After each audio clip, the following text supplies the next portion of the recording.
it is. It's the body's military fighting against itself for leadership. It's like there's two identities. You see, it's a revolution in the body. So you have to see it in that way. Why is the population, why is the militia, why is the military unhappy with the leader? Why are they trying to overthrow the leader?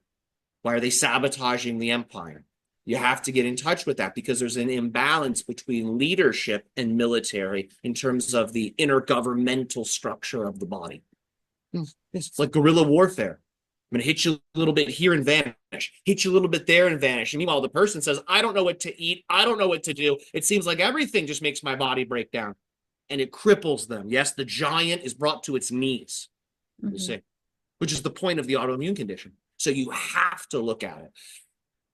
When there is autoimmunity, it is usually the result of a severe digestive imbalance. There's something going on with the intestinal matrix that is causing systemic and consistent inflammation. This inflammation ultimately will affect, first and foremost, whatever glands and organs are most sensitive. So how it expresses person to person will be different. Some person with autoimmune problems may have severe digestive issues. Another one, they might have severe reproductive issues. Another one, they might have severe cognitive issues. Why is it so different?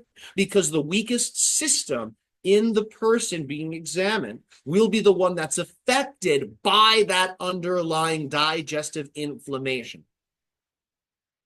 So with the digestive system, with the intestinal system, in terms of the chakras you're working with, third chakra, second chakra, first chakra.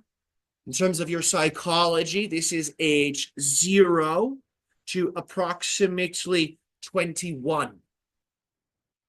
You see, 0 to 21, root through solar plexus. So these are the psychological chapters of development. So when you are working with autoimmune conditions, these 3 chakras are the ones to focus on. Like we had mentioned before, when you have self-mastery, you choose when to move. Nothing else moves you, yes? If that were taken to the furthest extent, you could eat whatever you want. Whatever effect is produced will be the effect you determine. At the highest level, that must be true. Yes? If that is true, if you get to determine effects at the highest level of consciousness, then what that means is it is your mind's interpretation of the stressors that creates the excessiveness of the autoimmune response. There's going to be a certain amount of, you could say, autoimmune symptomology that may express as the result of eating unhealthy things, yes, or eating things that are out of alignment with your natural biology. A certain amount of damage may come from that. That damage may create a slight amount of immunological symptoms. And that's the case across the board. If you eat something that hurts you, it will hurt you. Now, some people can eat something that may hurt them, like some pasta, and perhaps it creates a little damage, but then their body is able to integrate that material and is able to put out the fires. This is one person. Then you have another person. They eat that pasta, and it's like that fire keeps burning. There's no water to put it out. What is going on? It's usually, these differences come down to a few things. You have the elemental constitution. The person with the heartier digestive system, they usually have a stronger earth element. They usually have a stronger fire element, so they can just break down and transform whatever they need. You see. But all that earth and fire may deplete their water. You see. So there's advantages and disadvantages, side effects to all of these different elemental arrangements. But a person with a weaker element, a person with weaker fire, they may have a harder time digesting things. They might only have a small appetite. They may have to have a very special diet because those elements are weaker in you.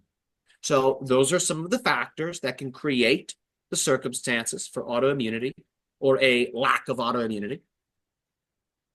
Keep in mind as well, the emotional disposition, the psychological disposition of a person will also have a big influence of autoimmunity. For example, if a person hates themselves, even secretly, they secretly hate themselves and they eat food, that food is curse. It can be a blessing consciously, but if they hate themselves, that food is also a curse.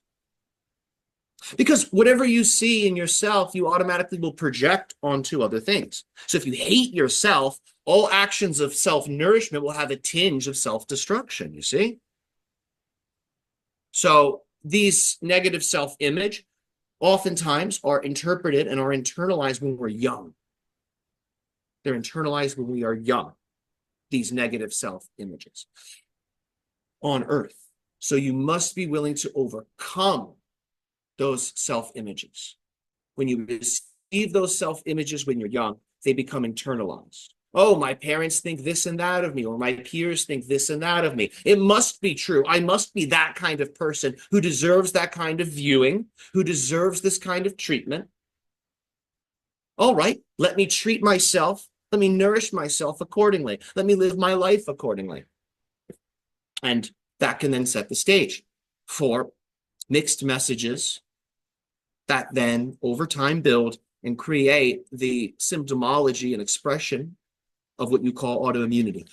And all the best on your exploration, your healing, and know that as you transform, which you have been given, which you have been inherited, others who share an oversoul network with you, others who share a soul family network with you, and others who share themes of a similar karmic resonance are then able to tune into what you have done. They can create the same effect. So you're all helping each other evolve and adapt.